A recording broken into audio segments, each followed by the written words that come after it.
What's up, everybody? This chapter of JJK is one that had nothing but chaos, but it felt like an odd sense of hope, but also dread for a lot of the things that was taking place in this chapter.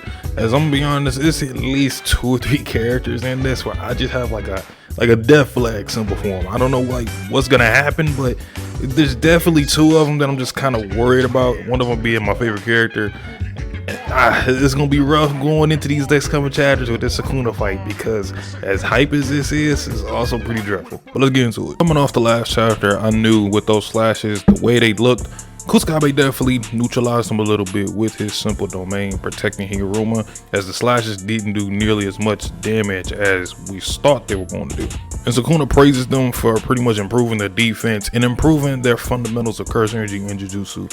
Noticing in the Gojo vs Sakuna fight, you notice that a lot of the big moments and shifts were from fundamentals like domanification, simple domain, reverse curse technique, reinforcing curse energy, etc. And Kusakabe is really only known for doing the simple domain. Doesn't have a curse technique. All you're really doing is reinforcing his curse energy and using the simple domain, which is pretty impressive, as he's going to be the protector for Higuruma, or at least he's going to try until he dies, which Kusakabe's development has been underlyingly really good, as he's went from a coward to someone who's now fighting the strongest character in the series, and he's willing to die for the victor. But I think one of the key things that was the most interesting in this chapter was the Cleave and Dismantle explanation from Kusakabe, as we now know that Dismantle is more so of the flying slashes, as we see he can launch them from a distance, while for Cleave he has to touch the target in order for it to work. Which, looking at the Yuji Maki vs Sakuna fight, we noticed that, and he also did it against Maharaga, where he touched them and then he did the repeated slashes on them. And when it comes to bisecting the world Dismantle,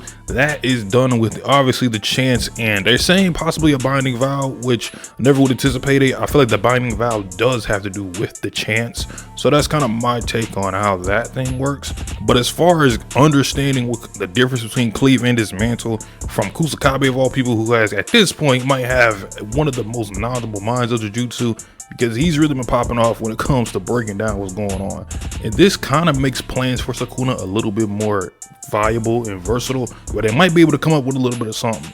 And something I've noticed is that the best way to go against Sakuna and to prevent him from using the bisecting slash is to really just keep a distance on him, but at the same time you need people that can apply pressure, so that way he doesn't get too much of a chance to charge up his curse energy and launch that slash. And also, they talk about the flames not being used.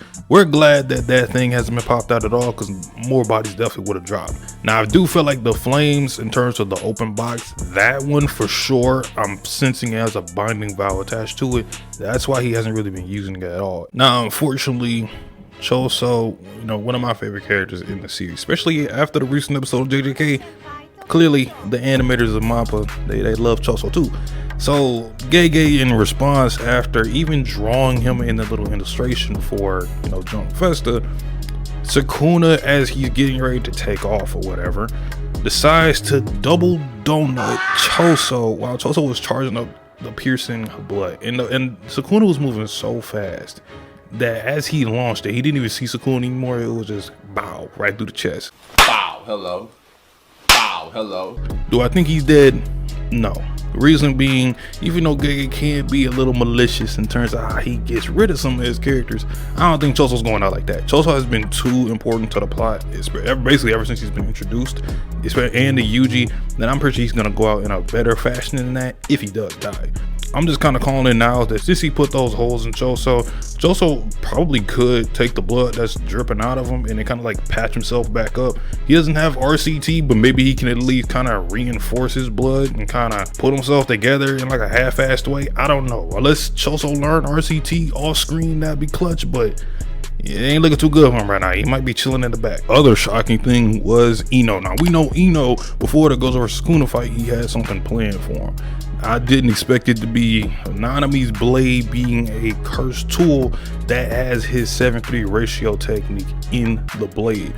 How they did this, I don't know. I don't know if it's because of Eno's seance that he was able to do this, because we've never actually seen the process of creating a cursed tool, which hopefully we can learn that. But this is really cool for the Shiesty sorcerer himself to have that blade along with his curse technique. And you know, definitely got a little bit of a buff. And it makes sense because he would get this redemption with Nanami. I don't think he ever was planning to do anything like too grand as I guess some people might have expected. But this is still pretty big for him, as he was able to deal a decent amount of damage to Sakuna. Sakuna said, hey, you kind of shocked me a little bit. I didn't expect that much of impact. And he kicked him off. Now, I'm glad when he kicked, Eno, didn't break in half or anything, or the sword didn't break. So Eno is still going to be in the fight at least. Sakuna and Higuruma go back to their scrap because Sakuna really just wants to dust Higuruma. He notices that, with that executioner's blade, he's interested. And Higuruma was close. He got a hair's length away from Sakuna's face of at least touching or stabbing him with the executioner's sword. But once Sakuna got a hold of him, he just pieced him up. Four-arm Sakuna in close combat has to be top 5 because some of these sequences just look cool because it's just brute force. And then just throws him through rubble and through a building. I really like this spread. Gege doesn't do a lot of double page panels like this where it kind of is like a running motion, flat lines, but this is pretty dope, especially with Sakuna running full speed, and then you got Yuji trying to catch up to him. Now obviously Sakuna's faster. We know Yuji's definitely up there when it comes to physicality, but Sakuna definitely, after all the things we've seen from him, his speed has to be unreal. And I just cannot imagine a guy built like Sakuna running that fast and then charging, jumping at you with this shadow looming over you. That has to be a scary sight. Now it was confirmed in a backstory that Executioner's blade, whoever's on the death penalty, is the one who will be targeted.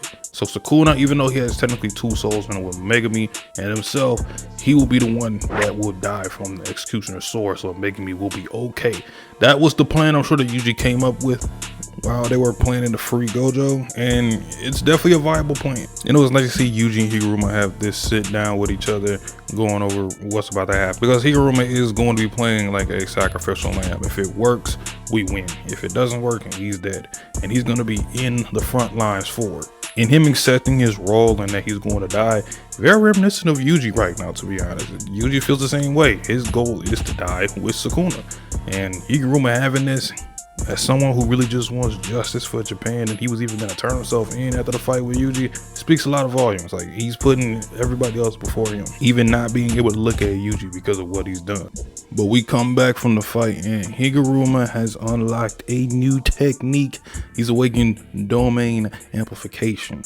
So now he nullified the damage of Sakuna's dismantle slashes. That's why he's still standing. And Higuruma is stated to have potential that rivals Gojo. And that Sakuna himself also realized that same potential. That means next chapter he's about to be happy as fuck. Now, do I think that he's going to be the next Gojo? That's not really what that means. It's basically saying that as a genius and as a quote-unquote prodigy, he's on that level. The full potential of his technique, domain amplification, he might get something else too. I don't think he's going to get reverse curse technique. I don't know about super domain, but having domain amplification along with being able to sheathe and unsheathe the executioner sword is definitely clutch. Being acknowledged by both Kenjaku and Sakuna, that's a pretty big feat for Higuruma. Higuruma is definitely leveled up. I'm happy to see characters, finally get that big growth spurt for them. Whether it be something so simple that that's all they really need to add, or something that's huge to add to their arsenal and now to become even a little bit more of a threat. And this really makes me excited for other people's growths as well. We know Yuta's gonna get something huge. I'm anticipating the card to get something pretty interesting, so Higuruma living up to his potential. We'll see. I don't know if we'll get a POV switch next chapter, but next chapter is going to be pretty important. Might be end of 2023 out with a bang. We'll see. Leave a like and subscribe down below, as it helps out a lot. I'll have y'all in the next one. Also check out the second channel. Peace.